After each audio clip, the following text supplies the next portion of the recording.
शिक्षक आन्दोलनका कारण कक्षा 12 को परीक्षा अन्यलमा आज बोर्ड बैठक बस्दै। यही वैशाख 11 गतेदेखि तय भएको कक्षा 12 को परीक्षा शिक्षकहरूको आन्दोलनका कारण प्रभावित हुने देखिएपछि आज राष्ट्रिय परीक्षा बोर्डको बैठक बस्ने भएको छ।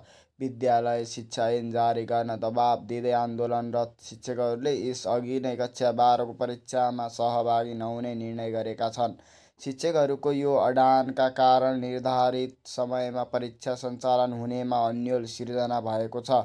आजको बोर्ड बैठकले शिक्षकहरूको माग र परीक्षाको संवेदनशीलतालाई मध्यनजर गर्दै उपयुक्त निर्णय लिन रहेको छ। विगतका सहमतिका आधारमा विद्यालय शिक्षा विधेयक 2081 छिटो पारित हुनुपर्ने लगायतका माग राखेर नेपाल शिक्षक महासङ्घको आह्वानमा यही चैत्र 20 गतेदेखि आन्दोलन जारी राखेका छन्। विद्यालय भर्ना अभियान एसीको उत्तर पुस्तिका परीक्षण ठप्प छ भने कक्षा 12 को परीक्षा हुने हो या होइन निश्चित छैन।